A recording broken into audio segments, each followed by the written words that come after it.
Hello students. हम पिछले discussion में हमने देखा था हिमालय के बारे में। और क्योंकि हम डिस्कस कर रहे हैं physical features of India, India के फिजिकल फीचर्स जो हैं वो हम डिस्कस कर रहे हैं। और पिछला पूरा वीडियो रहा हमारा मैप बेस्ड। आगे के वीडियो भी ज़्यादातर मैप बेस्ड ही होंगे, लेकिन कुछ हम उसमें रिटन वर्क थोड़ा हल्का हल्का करेंगे। पहले तो मेरे को आपको बताना पड़ेगा कि कितने फीचर्स में बांटा गया है, कितने फीचर्स हैं। मेजर जो फीचर्स हैं वो कौन कौन से हैं। Major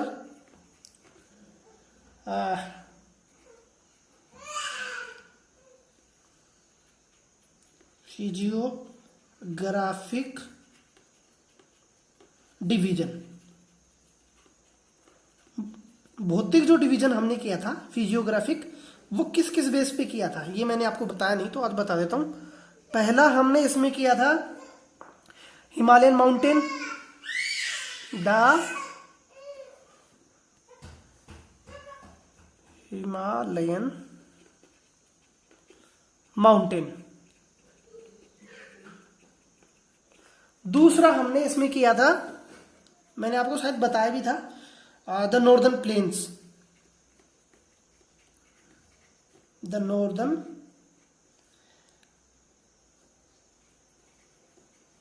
planes. तीसरा हम इसमें करेंगे peninsular plateau, peninsular plateau.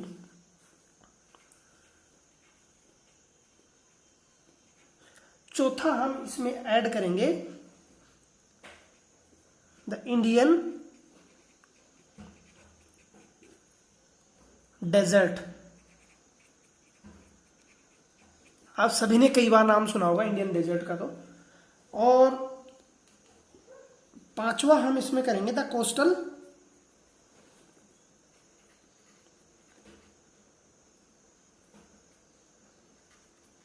Planes. सातवां हम इसमें ऐड करेंगे Iceland, the island, sorry Iceland नहीं, आयरलैंड।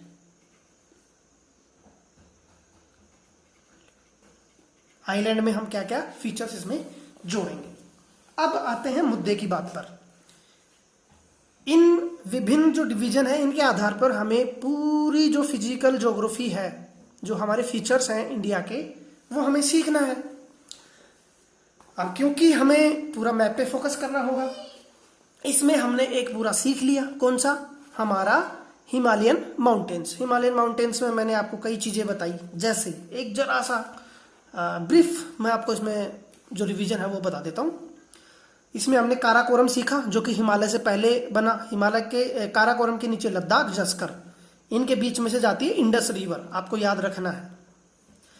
फिर हमने सीखा पूरा पीर पंजाल या फिर सतलज और आपकी काली रिवर के बीच का, काली रिवर से तिस्ता के बीच का, तिस्ता से ब्रह्मपुत्र के बीच का, कुमायूं हिमालय, असम हिमालय, कश्मीर या हिमाचल हिमालय, पीर पंजाल हो गया। फिर हमने इसमें कई चीजें डिस्कस की थी, सारी चोटियां हमने देखी थी। एक इसमें फैक्ट बच गया कि कौन कौन से स्टेट्स जो है उनको कवर करता है, या किस किस स्टेट्स में हिमालय का विस्तार है। तो आप नॉर्थ से आप देखेंगे तो सब जम्मू कश्मीर, हिमाचल प्रदेश, उत्तराखंड, उत्तराखंड के बाद में आप देखेंगे नेपाल लग जाएगा, नेपाल के बाद में भूटान, और भूटान इन दोनों के बीच में सिक्किम, सिक्किम के बाद में आपका पूरा ये अरुणाचल प्रदेश, अरुणाचल प्रदेश के बाद में आप इधर आएंगे तो आपका नागालैंड, नागालैंड के बाद मणिपुर, मिजोरम। ये सारे स्टेट्स क्या करता है, ये कवर करता है। तो ये आपको फैक्ट इसके बारे में पता होना चाहिए। हमने ऊंची सारी चोटियां पता कर ली। रिवर्स के बारे में मैंने रिवर्स का तो खैर अगला पूरा टॉपिक होगा। तो इसमें कई इंपॉर्टेंट बातें हम सीख चुके। आज हमारा फोकस रहेगा प्लेन्स के बारे में। आज हम क्या क्लियर करेंगे, देखो, it has already been covered, now we will shift on northern plains. तो नॉर्दर्न प्लेन्स को हम थोड़ा देख लेते हैं। नॉर्दर्न प्लेन की बात हो रही है तो आप जरा सा सोचिए कि प्लेन्स जो फॉर्मुलेट किए गए हैं या किए जाते हैं वो पूरी तरह से बनाए जाते हैं किनके द्वारा? नदियों के द्वारा। प्लेन्स बनाना या मैदान बनाना नदियों का काम है। कैसे? जितने भी स्ट्रक्चर अप एंड डाउन्स होता है, जैसे मानो कहीं अप है कहीं डाउन है, तो पानी जब जाएगा तो पानी का काम होता है वेदरिंग करना, इरोजन करना, इरोड करके जहां लो लेवल होगा वहां डिपोजिट कर देगा, तो एक मैदान का फॉर्मेशन होगा। इसमें भी ऐसा ही हुआ था। हमने टिथीस भूसन्नति के बारे में सीखा था। टिथीस भूसन्नति यहाँ थी, ये प्लेटू का जो पार्ट था वो इधर जा रहा था, ऊपर तिब्बत का पार्ट था, दोनों के संपीड़न यानी टेंशन की उससे क्या निकला, जियोसिंक्लाइन से हिमालय निकला। अब हिमालय और इसके बीच में कुछ गैप रह गया था, हल्का गैप, कुछ भाग नीचे रह गया, कुछ ऊंचा भाग निकल गया। उसके बाद में भी नदियां इसको नहीं पाट पाई या भर पाई, तो कुछ लेवल नीचे रह गया था। उसके बाद हुआ क्या, क्योंकि कुछ नदियां पहले से ही यहां बहती थी। कौन कौन सी? इंडस, सतलज और ब्रह्मपुत्र, 3 रिवर यहां से निकलती हैं। जो आपकी मानसरोवर लेक है वहां से एक ग्लेशियर भी है, उसको हम अगले उसमें डिस्कस करेंगे। तो यहां से आपकी इंडस रिवर निकलती थी, ये आपकी सतलज रिवर निकलती है, ये आपकी वो निकलती थी। तो ऐसा है, जब ये जियोसिंक्लाइन से ये इसका जब ओरिजिनेट हुआ उससे पहले भी ये रिवर निकल रही थी, लेकिन इनका जो रुख था वो किधर था, इधर साउथवर्ड, साउथ की तरफ ये पानी गिराती थी अपना। तभी तो इसमें भी इसकी जो भूसन्नति थी या जियोसिंक्लाइन थी उसमें सेडिमेंट ये करती थी।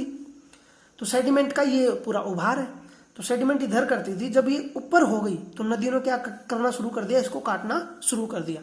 अब ये जो ओरिजिन हुआ है ये एक दिन का नहीं है, इसमें कई करोड़ों वर्ष लगे हैं, कई लाखों वर्ष लगे हैं इसमें। तो लाखों वर्ष जब लगेंगे तो धीरे धीरे उगेगा, ये ऊपर उठेगा। तो नदियों ने अपना काट काट कर क्या कर दिया, निर्माण कर दिया। उसको जो काटने को बोला जाता है गार्ज, क्या बोला जाता है, गार्ज बोला जाता है। आप इसको ऐसे समझ सकते हैं, जैसे ये प्लेन है, पहले रिवर इधर से इधर आ रही है, इधर से इधर, अब यहां से ये धीरे धीरे उठ रहा है। तो नदी का काम, पानी का काम तो काटना है, तो नदी जहां से आ रही है वहां से काटती चली जा रही है और साइड का पार्ट उठता चला जा रहा है। तो ये वी आकार की एक घाटी बनेगी, वी शेप में वैली बनेगी। दुनिया भर की वैली आपको इस रीजन में देखने को मिलेंगी, जो किनका काम है, नदियों का। आपको हमेशा ध्यान रखना है। तो हमने ये पूरा डिस्कस कर लिया था। अब हम डिस्कस कर रहे हैं मैदान में।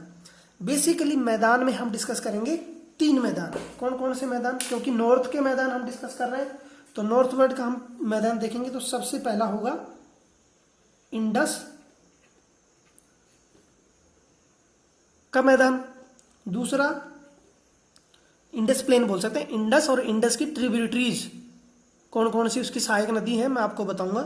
गंगा रिवर का मैदान, 2 हो गए। तीसरा हम इसमें डिस्कस करेंगे ब्रह्मपुत्र।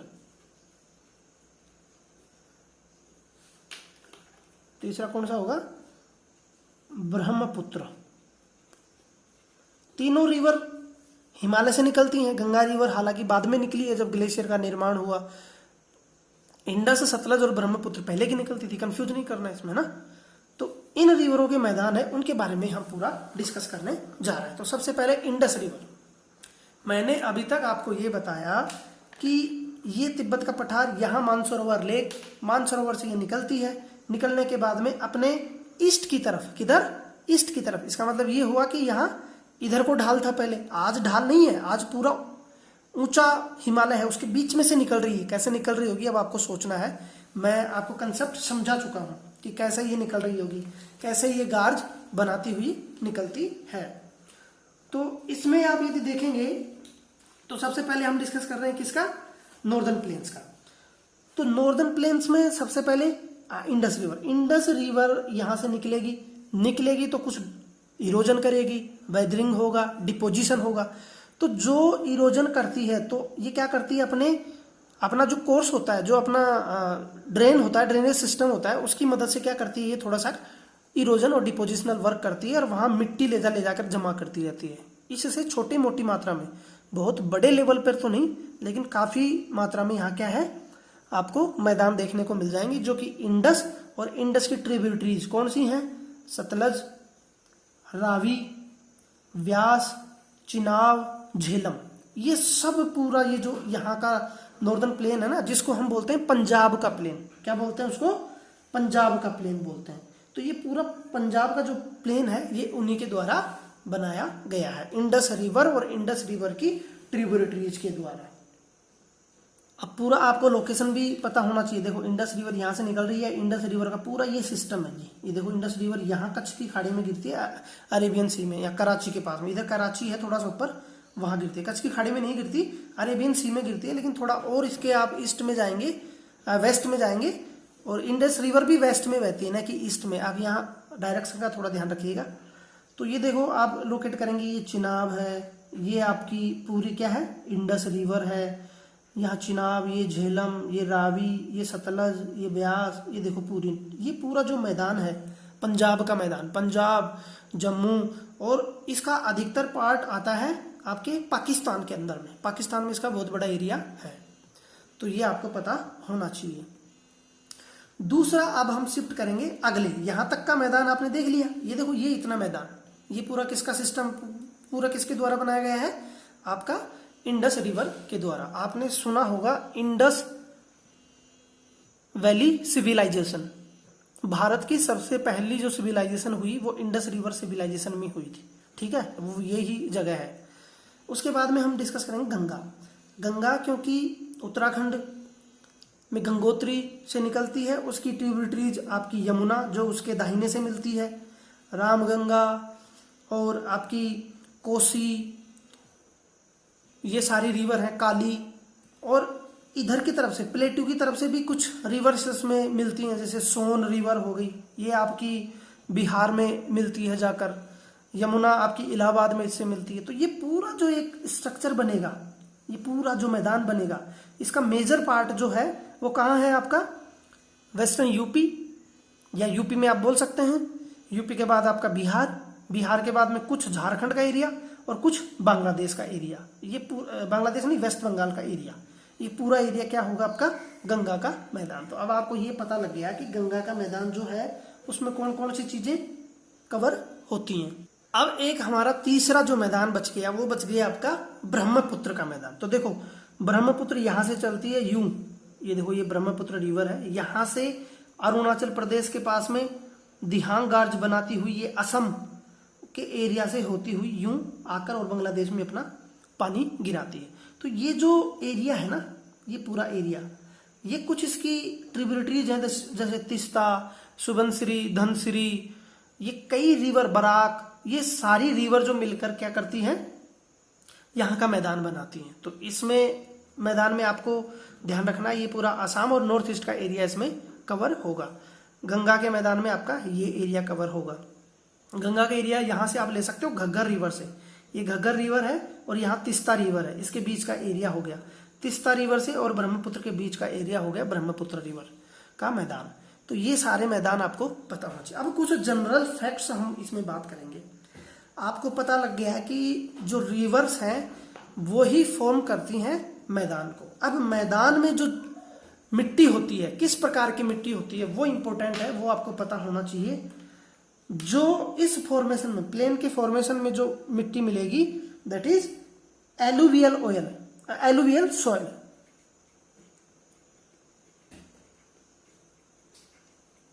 एलुवियल सॉइल, ये सॉइल जो है ये बहुत ही ज्यादा फर्टाइल होती है। अब फर्टाइल क्यों होती है मैं आपको बता देता हूं। क्योंकि ये आपने देखा कि ये पहाड़ों से, माउंटेन से आ रही है नदियां, वो मैदान यहाँ बना रही हैं। तो ये यहाँ से दुनिया भर के मिनरल्स लाकर यहाँ डिपॉजिट करती हैं, जिससे कि एग्रीकल्चरल एक्टिविटीज करने में बहुत ही आसानी और सुगमता और सुलभता रहती है। तो इस वजह से यहाँ बहुत ही फर्टाइल होती है। अब कुछ जनरलाइज्ड वे में हम बात करें, ये जो प्रोसेस है इसमें बहुत लंबा समय लगता है। ऐसा नहीं है कि ये 10 साल, 20 साल, 100 साल में हो गया, कई लाखों वर्ष इसमें लग जाते हैं ना। कुछ जनरलाइज वे में हम बात करें, यदि हम इसको समराइज करें तो ये लगभग यहां से शुरू करेंगे तो इसके पैरेलल ये 2400 किलोमीटर है। लंबाई इसकी कितनी होगी, 2400। वही हमने पढ़ा था, इसकी लंबाई भी कितनी है आर्क में, 2400। अब इसकी जो लेंथ है, चौड़ाई, सॉरी इसकी विड्थ जो है वो वेरी करती है, कहीं 320, कहीं 240, 240 भी है, 320 भी है। तो एवरेज आप इसका निकाल सकते हैं। और सबसे इंपॉर्टेंट बात, हमारे देश की सबसे ज्यादा पॉपुलेटेड जो एरिया है वो यही मैदान है। इलाहाबाद के आसपास आपको खूब पॉपुलेशन मिलेगी, पंजाब में आपको खूब पॉपुलेशन मिलेगी, असम में आपको खूब पॉपुलेशन मिलेगी, बिहार में खूब मिलेगी। तो सारी जितनी पॉपुलेटेड सिटी है वो इसी एरिया में आपको देखने को मिल जाएंगी। और दूसरी बात, क्योंकि ये नदी रिवर सिस्टम है, यहाँ रिवर सिस्टम है, तो रिवर सिस्टम में क्या है कि एडिक्वेट वाटर की सप्लाई यहाँ खूब है, मिट्टी जो है वो फर्टाइल है, तो एग्रीकल्चरल एक्टिविटी ज़्यादा होंगी। यही कारण है कि डेंसिटी ऑफ पॉपुलेशन सबसे ज़्यादा यहीं देखने को आपको मिलेगी, क्योंकि फेवरेबल क्लाइमेट कंडीशंस भी होंगी। यहाँ बारिश के समय में अच्छी बारिश होती है, सर्दी के दिनों में सर्दी पड़ती है, गर्मी के दिनों में गर्मी पड़ती है, तो अच्छी जो वो है वो सारी कंडीशन फेवरेबल होती है। तो ये आपको इसमें पता होना चाहिए। इसी में एक इम्पोर्टेंट चीज़ मैं बताऊंगा आपको कि यहाँ से लाकर ये नदी जब इस भाग को काटी तो चारों तरफ से काटकर बीच में एक ऐट या एक द्वीप बना है, आइलैंड बना है, जो कि माजुली है। माजुली उसका नाम है। क्या नाम है? माजुली। मैं यहां लिख देता हूं, माजुली। माजुली द्वीप जो है वो कहाँ है आपका?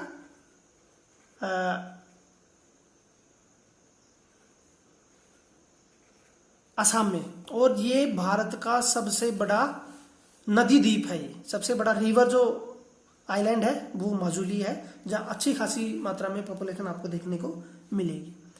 तो क्योंकि ये डिपोजिशनल काम है, आपको ये तो पता लग गया कि मैदान आपको कोई ये बोले कि इरोजनल लैंडफॉर्म है, तो इरोजनल नहीं है, ये डिपोजिशनल है, ये अपर्दनात्मक नहीं है, ये निक्षेप जनक क्या है?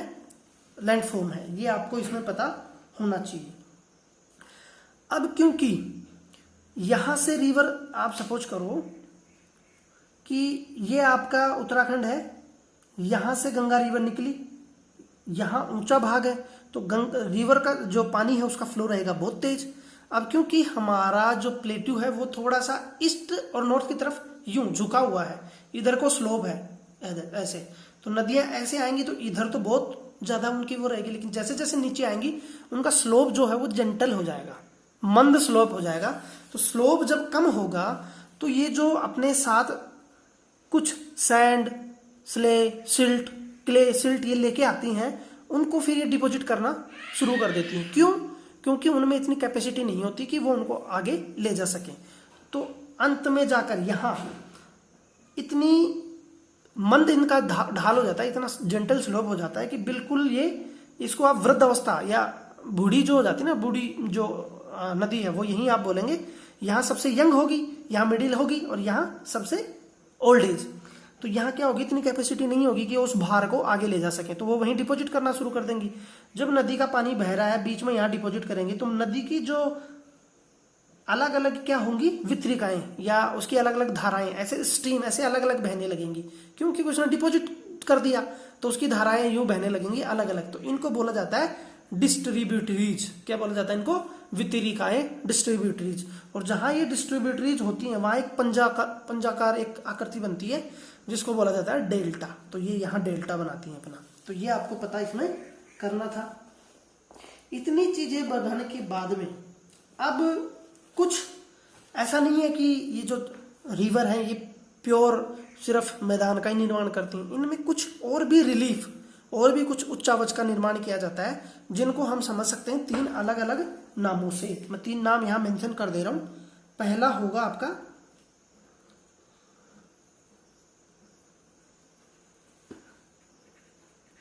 भाबर, दूसरा होगा आपका बांगर, तीसरा होगा आपका खादर। बहुत इंपॉर्टेंट है, इनको आपको याद रखना है। इनमें अक्सर डिफरेंस पूछा जाता है, मैं जनरल वे में आपको बता देता हूं। कहाँ नाम दोबारा देख लो, भाबर, बांगर, खादर। भाबर में हम तराई भी सीखेंगे, एक अलग कंपोनेंट होगा तराई। देखो कैसे होता है, जब रिवर्स यहां से चलती हैं माउंटेन से, तो माउंटेन के फुट हिल पर जब वो पहुंचती हैं, बिल्कुल गिरिपद जो होता है फुट हिल्स, वहां जब वो पहुंचेंगी तो क्या होगा, वो वहां से बड़े बड़े बोल्डर्स, छोटे छोटे बोल्डर्स लाकर यहां डिपॉजिट करेंगी। क्या करेंगी? यहां इसे देखते हैं, यहाँ डिपॉजिट करना शुरू कर देंगे। यहाँ से नदी निकली, यहाँ डिपॉजिट, जहाँ फुट हिल्स, शिवालिक का जो फुट हिल्स है ना, आपको अच्छे से पता होगा, ग्रेटर हिमालय, मिडिल हिमालय, शिवालिक, या लघु हिमालय, तो यहाँ वो डिपॉजिट कर देंगे। डिपॉजिट करने से होगा क्या, एक तरफा देखने को ऐसा लगेगा कि जो नदी है ना, नदी पत्थरों के नीचे से बह रही हो। कैसी? पत्थरों के नीचे से बह रही हो। इस पूरे प्रदेश को बोला जाता है भाबर प्रदेश, भाबर रीजन। ऐसा आप दे सकते हैं जहां गंगा प्लेन यानी पहाड़ से प्लेन में आने से पहले की सिचुएशन है। ये प्लेन्स में गंगा उतरती है हरिद्वार के बाद में, तो हरिद्वार के बीच में आप कभी घूमना आपका हो तो आप वहां देख सकते हैं कि छोटे छोटे बोल्डर के नीचे से पानी की सरिताएं बह रही होती हैं। उन्हीं को बोला जाता है भाबर प्रदेश। क्या बोला जाता है उनको? भाबर प्रदेश। अब जैसे ही भाबर प्रदेश से दोबारा से ये स्ट्रीम दिखाई देने लगती हैं, तो उस एरिया को बोला जाता है तराई प्रदेश। क्या बोला जाता है उसको? तराई। क्यों? क्योंकि वहां बहुत ही ज्यादा वेटलैंड और मार्सी यानी दलदली इलाके देखने को आपको मिलेगा, और वहां बहुत अच्छी बायोडाइवर्सिटी मिलेगी आपको। क्यों? क्योंकि अच्छी खासी मात्रा में नमी होती है, पानी होती है, अच्छा क्लाइमेट होता है, तो बायोडाइवर्सिटी यानी फ्लोरा और फ्यूना खूब वहां पनप जाते हैं। फ्योना के नाम पर आप देखेंगे तो वहां मच्छर दुनिया भर के होंगे, यानी मलेरिया का जोन भी इसको बोला जाता है। सबसे ज्यादा मच्छर होते हैं तराई के एरिया में। तो इस पूरे एरिया में जहां जहां नदी मिलेगी आपको, पहले भाबर, भाबर के बाद में तराई। तराई प्रदेश में हमारा एक इंपॉर्टेंट दूधवा नेशनल पार्क है जो कि यूपी में है। आपकी ये मेजर रेस्पॉन्सिबिलिटी है कि आप उसको लोकेट करेंगे और मैप वर्क पक्का अपने होमवर्क में लेके उसको प्रोड्यूस करेंगे। तो दूधवा नेशनल पार्क को आपको लोकेट इसमें करना है, दूधवा नेशनल पार्क। दूसरा, अब हम तराई सीख लिए, भाबर सीख लिए, अब आ जाते हैं हम कहाँ? खादर और बांगर। दोनों एक साथ सीखेंगे, खादर और बांगर। याद रखिएगा, इसका पता लग गया ना। कैरेक्टरिस्टिक आप जोड़ सकते हैं कि यहाँ बोल्डर बहुत होंगे, बोल्डर के जस्ट बाद में आपको देखने को मिलेगा कुछ मार्सी और वेटलैंड, जिसको बोला जाता है तराई। जब गंगा प्लेन्स में आ गई, ये गंगा रिवर प्लेन्स में आ गई, तो कई बार क्या होता है कि गंगा रिवर में फ्लड आती है, ज्यादा पानी आएगा तो फ्लड आएगा, तो गंगा का पानी क्या होगा? दूर तक जाएगा, इधर चला गया, इधर चला गया। समझ रहे हैं ना? ये मुख्य धारा है, मेन स्ट्रीम है ये, है ना। इससे पानी यहां तक चला जाएगा, यहां तक जाकर, और इसने डिपॉजिट कर दिया। डिपॉजिट क्या कर दिया? सैंड, स्ले और सिल्ट, सैंड, क्ले और सिल्ट, जो चिकनी मिट्टी, बलुई मिट्टी और कंकड़ पत्थर जो होते हैं, वो यहां जमा कर देगी दूर, अपनी मेन स्ट्रीम से दूर। तो होगा क्या? ऐसी जो दशा है वो कभी कभी होती है, या आप ये मानो 10, 20, 100, 50 सालों में ऐसी बात होती है। तो ये जो एरिया है ना, ये जमा रह जाएगा, यहाँ इसका पानी नहीं पहुंच पाएगा। तो ये जो दूर एरिया बना है ना, इसको बोला जाता है बांगड़। बांगड़ क्यों? क्योंकि ये लेस फर्टाइल होती है। यहाँ एक बार डिपॉजिट कर दिया, उसके बाद में मिनरल्स नहीं आएंगे। एग्रीकल्चरल एक्टिविटी आप करनी है तो आपको ऑर्गेनिक चीजें तो मिलेंगी नहीं, आपको क्या करना पड़ेगा? पेस्टिसाइड्स, फर्टिलाइजर्स का यूज करना पड़ेगा। वहीं दूसरी स्थिति आप देखेंगे तो हर साल इस नदी का पानी जहां तक जाएगा तो वो जो मिट्टी है वो उसका रिन्यूअल हो जाएगा। हर बार नई नई मिट्टी यहां लाकर बिछा देगी। इसको बोला जाता है खादर। तो ये ज्यादा फर्टाइल होती है और ये नदी के बिल्कुल पास में मिलती है। अब आपसे इसमें अंतर पूछा जाएगा तो मैं इसको पॉइंट करके नहीं बताऊंगा आपको, मैंने पूरा समझाया कंसेप्ट। तो आपको इसमें अलग अलग चीजें की कौन सा लेस फर्टाइल, मोर फर्टाइल, कौन सा इससे ज्यादा दूर, कौन सा इससे कम, कौन सा पुराने मैदान, कौन से नए मैदान, तो कई इसके आपके इसके आधार हो सकते हैं। तो ये हमने सीख लिया प्लेन्स के बारे में। तो प्लेन्स के बारे में हम इतना ही सीखेंगे। अब हम फिर शिफ्ट करेंगे अपने अगले उसमें। तो देखो अगला क्या है हमारा, हिमालयन रीजन हो गया, northern plain, peninsular plateau, peninsular plateau. अब प्लेट्यू तो आपको आइडेंटिफाई करना है। इसमें प्लेट्यू देखेंगे आप तो मैं देखो ये जो आपको दिख रहा है ना अलग से हाईलाइटेड इधर इधर, ये प्लेट्यू है। ये क्या है? प्लेट्यू है। ये प्लेट्यू है, ये आपका क्या है? प्लेट्यू। समझ में आ गया? प्लेट्यू को आप देखेंगे तो देखो बीच बीच में कटा हुआ है, बीच बीच में क्या है आपके भ्रंश बने हुए हैं, फॉल्ट बने हुए हैं। इस फॉल्ट में देखो नर्मदा रिवर बहती है, इधर नर्मदा, इधर ताप्ती, इधर आपकी देखो कृष्णा, कावेरी, गोदावरी, ये सारी रिवर इसमें बहती रहती हैं। तो रिवर्स को समझने के लिए ये चीज हमें समझनी पड़ेगी, तभी हमें रिवर्स का कंसेप्ट समझ में आएगा। अब यदि आप इसमें देखें तो इसको आपको मैंने पिछली बार भी बताया था कि ये गोंडवाना लैंड का पार्ट है। किसका पार्ट है? गोंडवाना लैंड। आपको अच्छे से याद होगा, Pangaea, Panthalassa, Tethys, geosyncline, Angara land, Gondwana land, तो वो ही उसका ये पार्ट है। गोंडवाना लैंड किस तरह से, गोंडवाना लैंड से इंडियन ऑस्ट्रेलिया प्लेट टूटकर नॉर्थ वेस्ट को मूवमेंट करने लगी। किसके कारण? प्लेट टेक्टोनिक के कारण, है ना, प्लेट टेक्टोनिक एक्टिविटीज के कारण। तो ये इधर आई, यहां से टकराया, रिजल्ट हुआ हिमालय। तो यदि आप इसमें सबसे पहली बात तो ये है, अब मुझे एक चीज बताइए, आप पहले हिमालय बना, पहले मैदान बना कि पहले ये बना?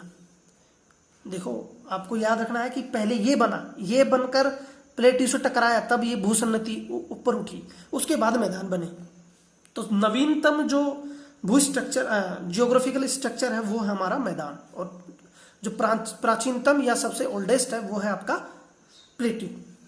तो प्लेट्यू में हम ज्यादा डीप में नहीं जाएंगे। ये प्लेट्यू जो है ये पूरी तरह से इग्नियस और मेटामॉर्फिक रॉक्स का बना हुआ है। वहीं हिमालय बना हुआ है सेडिमेंट्स का, और ये भी सेडिमेंट्स का। इसमें क्या आपको इग्नियस चट्टान देखने को मिलेगी? नहीं मिलेगी, क्योंकि ये वैल्कोनिक इरप्शन से जो लावा जमा हुआ उसका रिजल्ट है, उसके रिजल्ट से ये बना है। और इसमें कई बार वैल्कोनिक इरप्शन होता रहता है। जैसे यहाँ एक फ्रैक्चर है, आप बाद में जब गोवा के पास से देखेंगे, ऐसे एक भुज के एक ट्रायंगल यहाँ बना रहा है, तो उसकी मदद से भी कई बार यहाँ वैल्कोनिक इरप्शन होता रहता है। इसको हम दो बड़े डिवीजन में बांट सकते हैं। कौन कौन से डिवीजन में? एक तो बांट सकते हैं इसमें सेंट्रल हाईलैंड, याद रखिएगा, सेंट्रल हाईलैंड और डक्कन प्लेटू। मैं लिख देता हूं ताकि आपको ध्यान रहे। ब्रॉड यदि हम इसको बांटेंगे तो पहला बांटेंगे सेंट्रल हाईलैंड और second one is Deccan trap या डेक्कन प्लेट्यू। ठीक, अब मैं आपको बता देता हूं कौन सा हाईलैंड है, कौन सा आपका कौन सा आपका डेक्कन प्लेट्यू है। तो देखो, सबसे पहले हम इसमें सेंट्रल हाईलैंड देख लेते हैं, क्योंकि ये पूरा पेनिनसुलर प्लेट्यू है। पेनिनसुलर मतलब जैसे आदमी की नाक होती है ना आगे से, पेनिनसुलर, उसी को पेनिनसुलर बोलेंगे। ये भारत सब कॉन्टिनेंट की क्या होगी? नाक होगी। तो पेनिनसुलर हो गया, जिसके तीनों तरफ से पानी गिरा हुआ हो। यहाँ मालवा का पठार, ये पूरा मालवा का पठार। अरावली, ये अरावली है, अरावली भी प्लेट्यू का ही पार्ट है ना, पेनिनसुलर प्लेट्यू का। ये मालवा का पठार, ये बुंदेलखंड या रुहेलखंड का एरिया, और नर्मदा के ऊपर, नर्मदा भ्रंश जो है, नर्मदा फोल्ट जो है, उसके ऊपर का जो एरिया है, जो कुछ उठा हुआ है, इसको आप नोट कर देखेंगे तो ये एवरेज तल पर इससे क्या है, ज्यादा उठा हुआ है, फिर एकदम से भ्रंश है बीच में। तो इसको बोला जाता है क्या? आपका सेंट्रल हाईलैंड। हाईलैंड क्यों बोला जाता है? क्योंकि ये थोड़ा सा उठा हुआ है।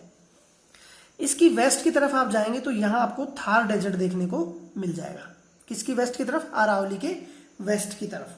तो ये आपको पता होना चाहिए। अब यहां से कुछ, क्योंकि ये उठा हुआ भाग है, तो यहां से रिवर कुछ इधर भी जाती हैं, कुछ रिवर इधर भी जाती हैं, कुछ इधर, कुछ इधर, कुछ इधर। तो क्योंकि ये उठा हुआ भाग है तो कुछ इंपॉर्टेंट रिवर हमें इसकी पता होनी चाहिए।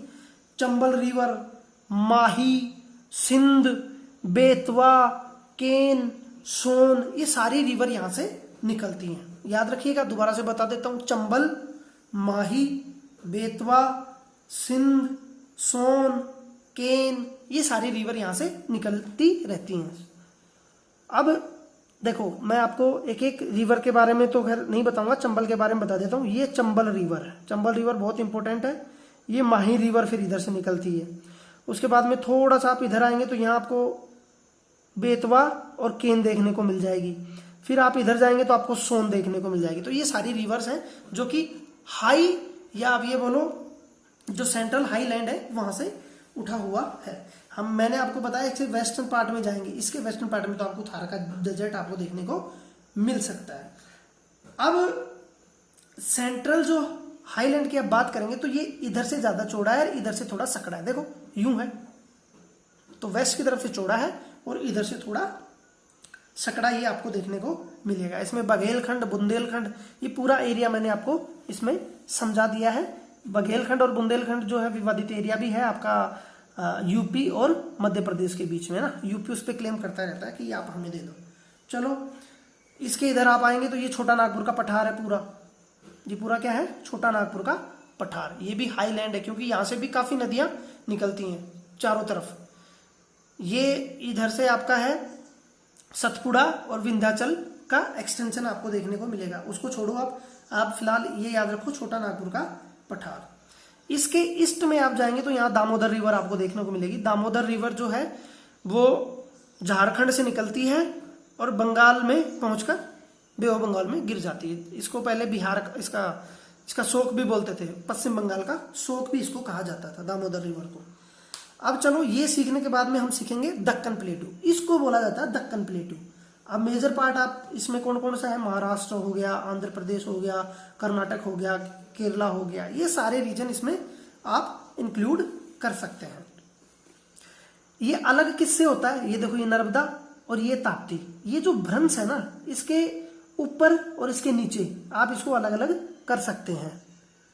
मतलब ये देखो विंध्याचल पर्वत है, विंध्याचल पर्वत के बिल्कुल साउथ में नर्मदा रिवर है, फिर सतपुड़ा रेंज है, सतपुड़ा रेंज के नीचे ताप्ती भ्रंश या फॉल्ट है, फिर आपका ये कंटिन्यूअसली आपको मिल जाएगा कौन सा आपका प्लेटू, पेनिनसुलर प्लेटू या दक्कन प्लेटू। इसको दक्कन प्लेटू इसको बोला जाता है।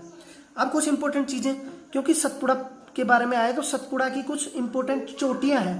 कौन कौन सी देखो आप, गोविलगढ़ की पहाड़ियां, महादेव, मैकाल, ये आपको इसके बारे में पता होनी चाहिए।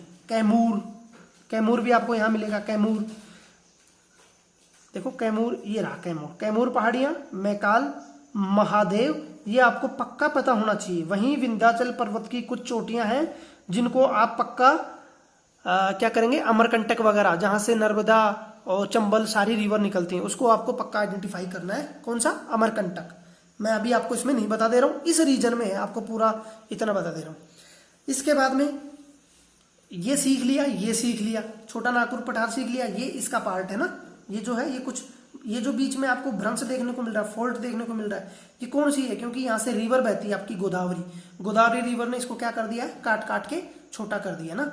और फिर आप आएंगे इधर, ये कृष्णा, ये कावेरी रिवर भी क्या कर रही है, दिन पर दिन इनको काट रही है। और भी इसके इंटरेस्टिंग फैक्ट आपको देखने को मिलेंगे। उसके बाद में ईस्ट की तरफ आप जाएंगे तो ये देखो आपके पास कुछ गैप मिलेगा। ये देखो जिसमें बांग्लादेश है, बांग्लादेश के इधर आपको मिलेंगी गारो, खासी, जैंतिया, ये पूरा आपको मिलेगा मेघालय पठार, इसको बोला जाता है मेघालय पठार।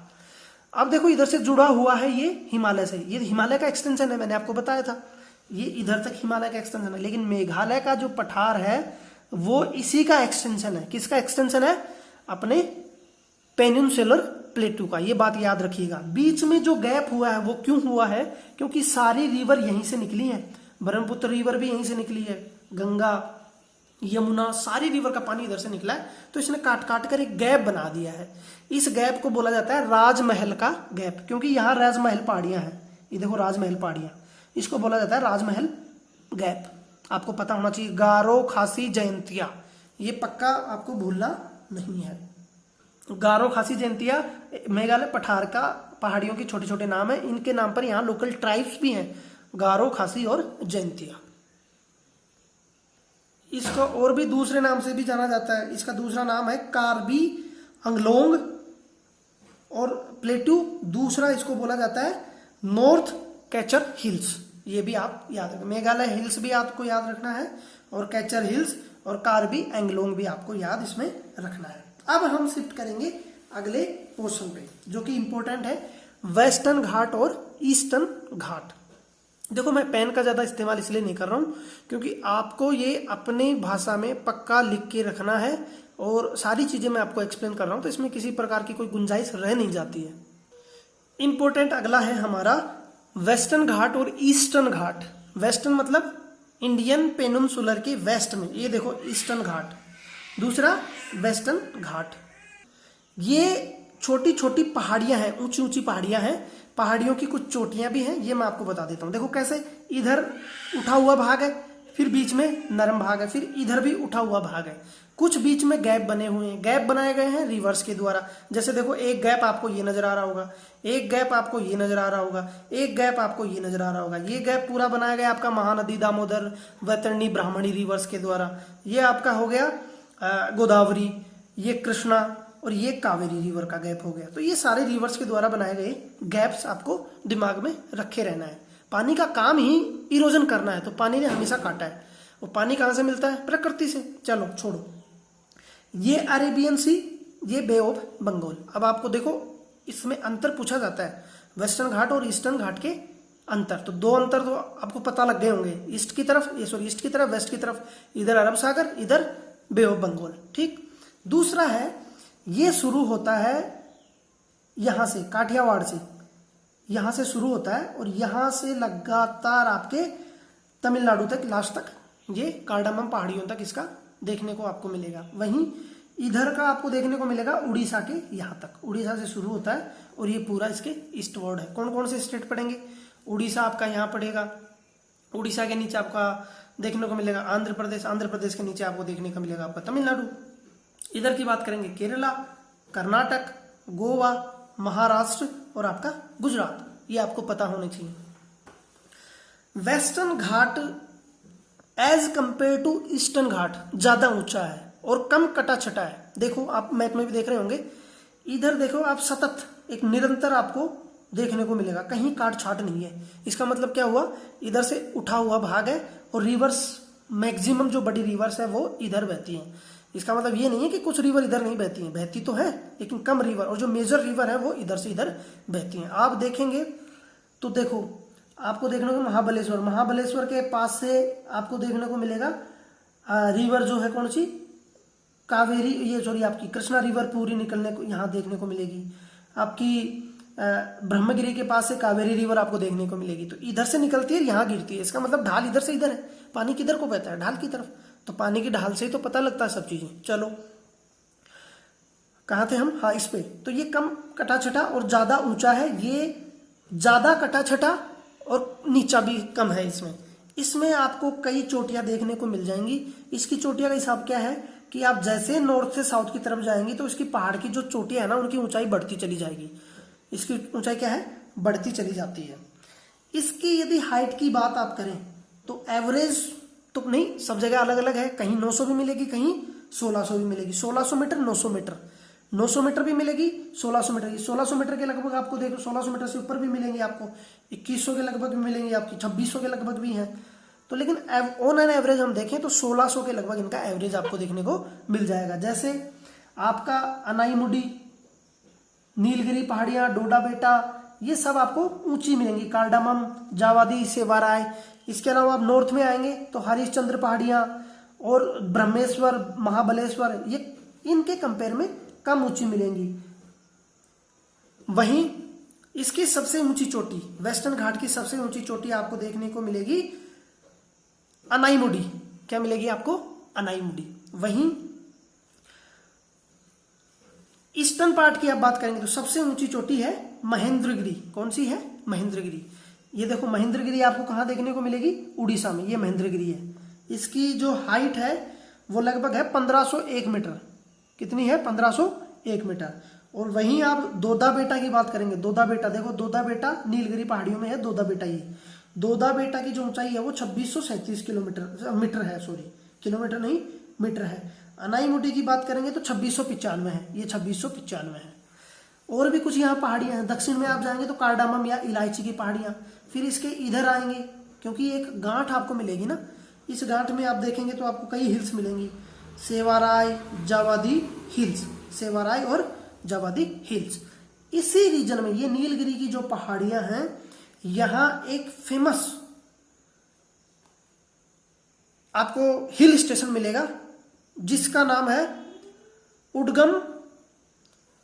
उडगमंडलम। क्या नाम है उसका? उडगमंडलम। मैं लिख देता हूं, प्रोनाउंसिएशन आप अपने हिसाब से करेंगे तो ज्यादा अच्छा होगा। उडगमन मंडलम, साउथ इंडियन नाम है ना ये, मंडलम। इसका फेमस नाम जो है वो है ऊटी। ऊटी के नाम से इसको सब बोलते हैं, ऊटी या कोडाई कनाल, इसका दूसरा नाम है कोडाई कनाल, कोडाई कनाल। ये आपको पक्का मालूम होना चाहिए। नीलगिरी की पहाड़ियों में ऊटी एक फेमस हिल स्टेशन है जहां लोग सब घूमने जाते हैं। आप भी कभी घूमने जाना, मौका मिलेगा तो, बहुत अच्छी जगह है। इतना फीचर्स हमने सीख लिए। अब कुछ बेसिक चीजें और इसके बारे में। इसकी जो हाइट है ना एवरेज, वो 600 मीटर है। इसकी 900 से 1600 मीटर, इसकी 600 मीटर है ना एवरेज, ऑन एन एवरेज। क्योंकि इसमें तो दुनिया भर के गैप बने हुए हैं। आप देखेंगे जैसे ये महानदी, ये आपका गोदावरी, कृष्णा, कावेरी का गैप हो गया, पूरा इन्होंने काट दिया है, कुछ कुछ ही बचा है ना। इधर देखेंगे तो सतत कंटिन्यूअस आपको देखने को मिलेगा। तो इसमें कुछ गैप हैं, कुछ गैप के आपको नाम पता होना चाहिए। यहाँ आपको देखने को मिलेगा थार घाट, फिर मिलेगा पाल घाट, और भोर घाट, और सबसे नीचे मिलेगा आपको पाल घाट। ये पाल घाट गैप है। इससे ऊपर जाएंगे आपको देखने को मिल जाएगा भोर घाट और थाल घाट। तो ये कुछ गैप हैं जिनसे इधर के लोग इधर आ जाते हैं, इनके लोग इधर से आते हैं। इन गैप का इस्तेमाल हम जब मानसून पढ़ेंगे ना उसमें भी करेंगे, तो गैप को कभी मत भूलना। थाल घाट, भोर घाट, पाल घाट, और भी छोटे छोटे गैप हैं, लेकिन ये इंपॉर्टेंट गैप है। इनमें से कई जो इंफ्रास्ट्रक्चर प्रोजेक्ट है वो भी बनाए गए हैं। बड़ी बड़ी रेलवे लाइनें, जैसे इधर के पार्ट को इधर से जोड़ना है तो उन गैप से ही सर्विस लेन वगैरह आपकी जोड़ी गई है। तो ये आपको पता होना चाहिए। अब दूसरी बात, यहाँ क्योंकि ये इग्नियस रॉक्स का है, तो यहाँ छोटा मोटा जो इरोजनल या डिनुडेशन प्रक्रिया क्या होती है, अनाच्छादन, काटना और फिर कहीं डिपॉजिट करना। डिनुडेशन मतलब वेदरिंग प्लस डिपोजिशन। तो वेदरिंग होगा क्योंकि पानी गिरेगा, केमिकल होगा, फिजिकल इरोजन होगा, और जैविक इरोजन होगा। तो उससे क्या होगा, ये चट्टानें टूटेंगी, टूटने से मिट्टी का निर्माण होगा, मिट्टियों को ले जाकर कहीं कहीं डिपॉजिट कर दिया जाएगा। किसके द्वारा, विंड और वाटर के द्वारा। तो यहाँ की जो मिट्टी है ना, इस पूरे एरिया में मिट्टी आपको देखने को मिलेगी ब्लैक सॉइल। और ब्लैक सॉइल जो है उसमें पैदा की जाती है क्या, आपकी कपास सबसे ज्यादा पैदा की जाती है। उसके आसपास के एरिया में आपको फिर लेटेराइट नहीं, लाल मिट्टी आपको देखने को मिलेगी। चलो, ये काली मिट्टी के बारे में आपको पता होना चाहिए था। अब हम आगे देखें तो अरावली की आप डायरेक्शन देख लो। अरावली जो है ना, अरावली की डायरेक्शन है साउथ वेस्ट। ये देखो, ये साउथ हो गया, ये वेस्ट हो गया। साउथ वेस्ट से नॉर्थ ईस्ट डायरेक्शन हमेशा याद रखना। इसकी डायरेक्शन को हम जब मॉनसून पढ़ेंगे तो बहुत काम आने वाली है। इसकी डायरेक्शन का बहुत बड़ा रोल है मॉनसून का। इसके वेस्ट पार्ट में कम इम्पैक्ट डालना, इसका सब मेजर रोल है उसमें, है ना।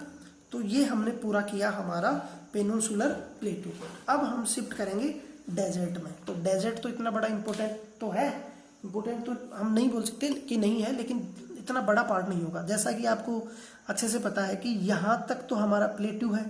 अरावली हिल्स के बिल्कुल वेस्टर्न पार्ट का जो रीजन है वो क्या है आपका, Thar desert, great Indian desert. इसका कुछ पार्ट पाकिस्तान में भी है, जो इंडस रिवर है वहां तक, तो उधर भी इसका आपको देखने को मिलेगा। इसका जो मेजर लैंडफॉर्म है वो है सैंड ड्यून्स, यानी मिट्टी होगी, मिट्टी को हवा इतनी तेज चलेगी कि आज मिट्टी यहाँ है, कल उठाकर यहाँ रख दिया, तो अलग अलग आकृति बनती हैं, उनको सैंड ड्यून्स बोलते हैं। रेन यहाँ बहुत कम होती है, कारण है अरावली रिवर का। क्या, क्यों ऐसा कारण है ये हम मानसून में समझ पाएंगे। मानसूनी जो रेन्स है वो यहाँ नहीं पहुँच पाती, उसका पूरा इम्पैक्ट हम क्लाइमेटोलॉजी में देखेंगे।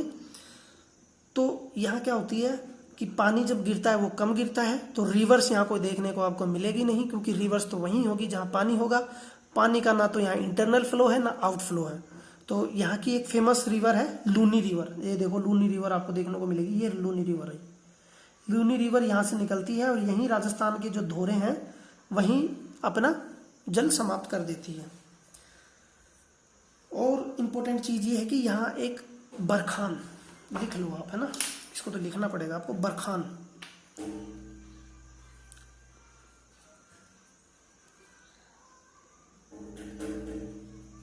इंग्लिश में इसको अलग है, वैसे इसको बरखान बोला जाता है। बरखान, बरखान होते हैं क्रेस्केंट शेप ड्यून्स यानी सैंड ड्यून होते हैं, वो ऐसे इस शेप के बनेंगे, चंद्राकार, चंद्राकार नहीं होते, इस शेप के, ये बरखंस होते हैं। ऐसे आपको देखने को मिल जाएंगे रेतीले डेजर्ट एरिया में, यानी कि आपके जैसलमेर और इंडिया पाकिस्तान बॉर्डर के आसपास ऐसे बहुत सारे अट्रैक्टिव जो सैंड ड्यून्स है वो देखने को मिल सकते हैं। जब भी कभी आपका घूमना होगा तो वहाँ आप इसको देख सकते हैं। आगे अब हम शिफ्ट करेंगे कोस्टल प्लेन के बारे में। कोस्टल प्लेन क्या है, देखो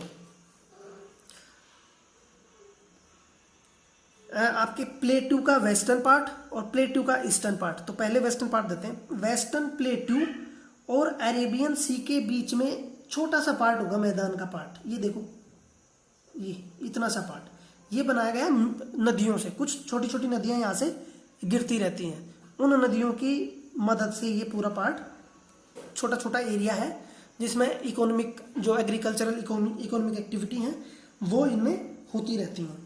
तो इसको बोला जाता है वेस्टर्न घाट का मैदान, या आप इसको बोल सकते हैं पश्चिमी मैदान, इधर आप बोल सकते हैं पूर्वी मैदान। तो इसमें कोई दिक्कत नहीं, आप इसको क्लासिफाई कर सकते हैं। इधर बे ऑफ बंगाल और पेनिनसुलर जो प्लेटू है उसके बीच में कौन सा मैदान है और इसके बीच में कौन सा आपको मैदान देखने को मिलेगा। क्योंकि ये मैदान जो है इसकी चौड़ाई आपको कम मिलेगी, इसकी चौड़ाई ज्यादा मिलेगी। कारण आपको सबको पता है, क्योंकि इधर मेजर जो रिवर्स है वो काट काट कर इनको क्या कर दे रही हैं, अपना डिपॉजिट यहाँ फैलाती जा रही हैं और मैदान बढ़ाती जा रही हैं। तो इधर आपको देखने को मिल रहा है मैदान सबसे ज्यादा हो रहा है, तो कारण आपको अच्छे से मालूम हो गया। अब इसको कुछ मेजर पार्ट में बांटा गया है। कैसे?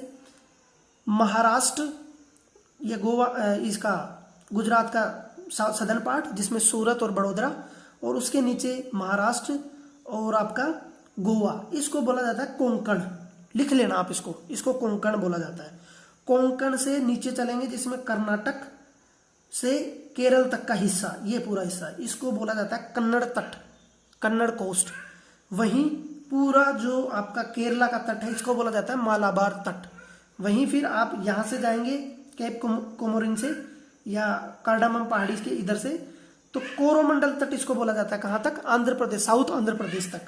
वहीं आंध्र प्रदेश से उड़ीसा का पूरा तट इसको बोला जाता है उत्तरी सरकार तट।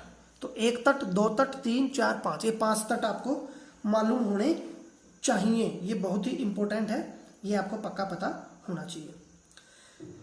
इसमें इस पार्ट में मेजर रिवर आपकी जैसे दामोदर रिवर तो ऊपर हो गई, यहाँ आपकी महानदी में ब्राह्मणी, वैतरणी, फिर गोदावरी की कुछ ट्रिब्यूटरीज आपको अच्छे से पता होगा, वर्धा, पूर्णा, ये सारी इसकी वो हैं। उसके बाद कृष्णा की कुछ जो नदी हैं ट्रिब्यूटरीज, वो आपकी भीमा, कृष्णा, तुंगभद्रा, ये सारी रिवर्स इसकी इंपॉर्टेंट है, जिसपे नागार्जुन डैम भी बना हुआ है। फिर कावेरी आपकी लास्ट की रिवर है, ये रिवर आपको पता होना चाहिए। एक फेमस है यहाँ चिल्का लेक, ये देखो चिल्का लेक, लेगून लेक है ये। कौन सी?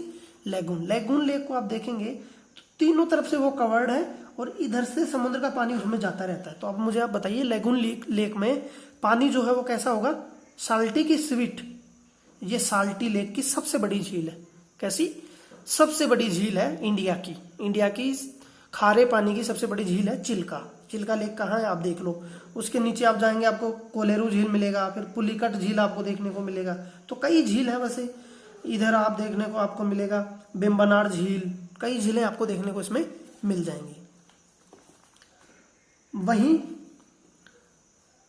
खारी से मेरे को याद आया कि इंडिया की सबसे मीठी पानी की जो झील है ना वो आपको देखने को मिलेगी झेलम नदी के किनारे है वूलर लेक। ये तो हो गया इंडिया का पर्सपेक्टिव। अब हम यदि बात करें वर्ल्ड की, तो वर्ल्ड की सबसे मीठी पानी की झील है सुपीरियर लेक को आप नॉर्थ अमेरिका में लोकेट कीजिएगा। खारे पानी की सबसे बड़ी झील है कैस्पियन सी को भी आप लोकेट कर लेंगे। तो ये हो गया हमारा पूरा जो कोस्टल प्लेन्स हैं उनके बारे में। अब हम पढ़ेंगे आइलैंड के बारे में। आइलैंड यदि आप गौर से देखेंगे तो 2 आइलैंड है। एक आपको देखने का मिलेगा, देखो ग्रुप ऑफ आइलैंड, छोटे छोटे देखो द्वीप बने हुए हैं, इसको बोला जाता है आपका लक्षद्वीप। क्या बोला जाता है? लक्षद्वीप। वहीं आप दूसरी तरफ जाएंगे बे ऑफ बंगाल की तरफ, तो यहाँ आपको देखने को मिलेगा क्या? अंडमान और निकोबार। नॉर्थ पार्ट को बोला जाता है अंडमान और नीचे को बोला जाता है निकोबार 10 डिग्री चैनल से ये क्या होते हैं, अलग होते हैं। लिटिल और कार निकोबार के बीच में ये आती है।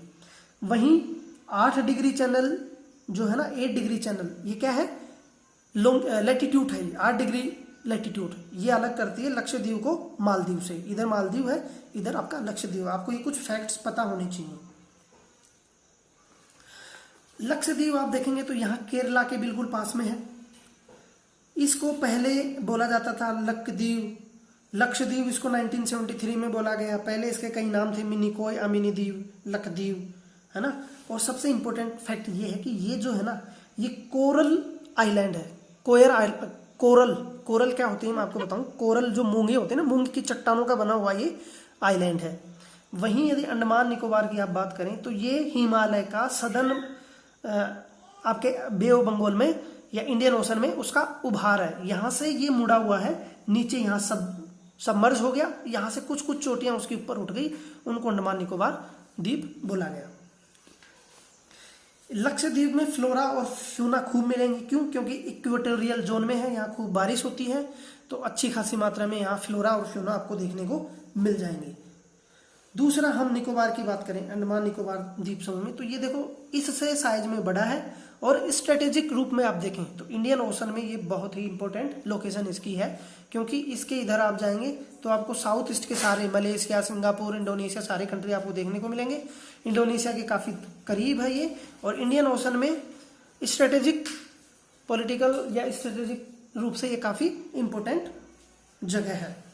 और इसमें अलग चीज़ ये है कि इंडिया का एकमात्र जो वोल्केनिक है, एल्कोनिक वोल्केनो, वो इसी में मिलेगा, बैरन। ये देखो बैरन, ये बैरन द्वीप है, यही मिलता है आपको एकमात्र इंडिया का एक्टिव वोल्केनो।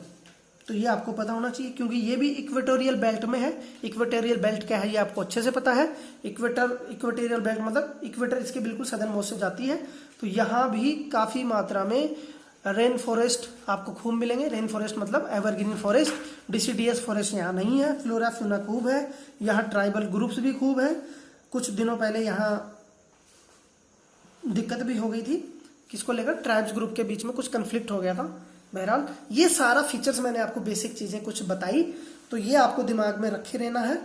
अब हम इसको समराइज वे में यदि करें तो समराइज वे में आपको मैं बताऊं तो हमारे कंट्री में माउंटेन भी हैं, प्लेन्स भी हैं, प्लेट्यू भी हैं, कोस्टल प्लेन भी हैं और आइलैंड भी हैं। सारी चीज़ें हमारे हैं, और ये सारे जो फीचर्स हैं, मिले जुले जो फीचर्स हैं, ये डेवलपमेंट की पॉसिबिलिटी को ज़्यादा बड़ा कर देते हैं। आपको इंपॉर्टेंस पूछा जा सकता है ना कि इंपॉर्टेंस लिखें आप, जो हमारा फिजियोजोग्राफिकल फीचर है उसके बारे में।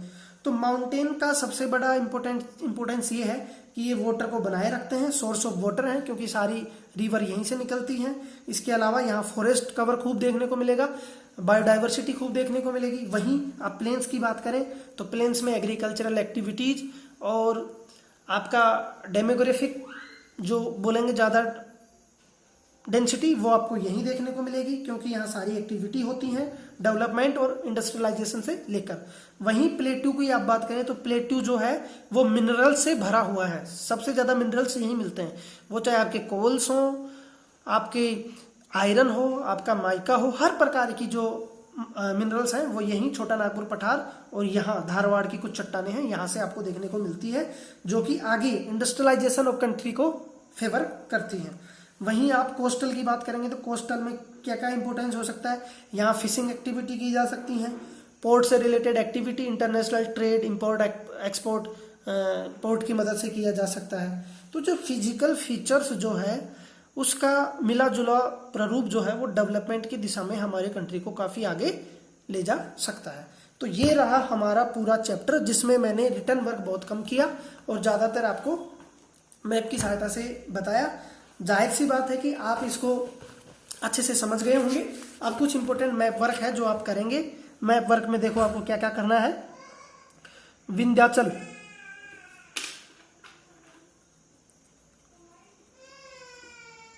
विंध्याचल, विंध्याचल को आप लोकेट करना। सतपुड़ा, सतपुड़ा की अलग अलग जो वो मैंने आपको बताई, कैमूर, महादेव, मैकाल, सारी चोटियां आप देखेंगे। अमरकंटक आप इसमें लोकेट करेंगे। इसके अलावा जो डोडा बेटा, अनाईमुड़ी, महेंद्रगिरी, सुपीरियर लेक, उसके अलावा फिर कैस्पियन सी, वूलर लेक, झेलम रिवर, ये कई चीज़ें आप क्या करेंगे, लोकेट करेंगे। अंडमान निकोबार में आप बैरन द्वीप और 10 डिग्री चैनल और 8 डिग्री चैनल, ये सारे इंपॉर्टेंट वर्क आप मैप वर्क में करेंगे। और ये था हमारे पूरे चैप्टर के बारे में। अगले वीडियो में हम नए टॉपिक की शुरुआत करेंगे। तब तक थैंक यू वेरी मच।